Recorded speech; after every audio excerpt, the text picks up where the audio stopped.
paglabas ni baby, okay, as early stage, you can use it po from 0 to 3 months, which is ito yung solid black and white cards.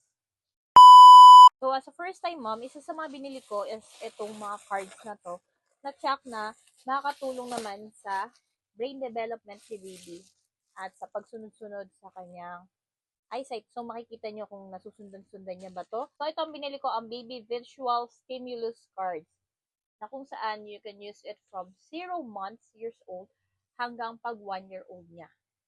Diba, bongga? So, of course, meron yung mga ages na nakalagay na kung saan, kung kailan nyo siya pwedeng gamitin.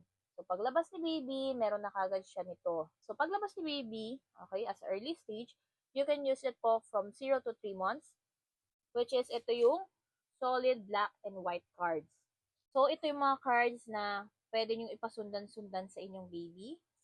So, may maiba't ibang cards yan. Ayan. So, sa mga advice na nakikita ko from Pedia, so magandang simulan as early stage si baby na ganito. So, para mas mapamiliarize siya sa mga colors din po. At ito naman yung 3 to 6 months, which is meron na siyang ibang kulay, which is black, white, and red. Ganito naman yung klase ng cards niya. Ayan. So, may ganito pa. Ganyan. So, itong cards na to guys ha, baliktaran siya. Saka ilang pieces din siya. So, maraming beses or iba't ibang klaseng cards ang pwede nyo ipakita sa inyong mga kids.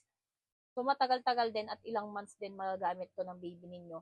At napakasulit at murang-mura lang to guys. Ito naman ang 6 to 12 months or 1 year old.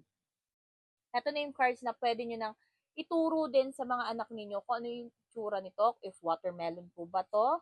Ayan, lollipop, like that. So, mas mapapansin nila to dahil nga po sa colorful talaga na cards. And of course, baliktaran din siya. O, diba? So, napakaganda. Alam naman natin, diba, nung batang 90s tayo, kapag tinuturuan tayo ng mga teachers natin, naalala ko pa, they are using cards, which is, nakahelp talaga yon sa development ng mga kids. At ito, pwede na natin simulan as early stage ng inyong baby. So, kung gusto niya rin bilhan ang inyong mga kids, ang inyong pamangkin, or inaanak ng ganitong item, you can visit my basket, guys.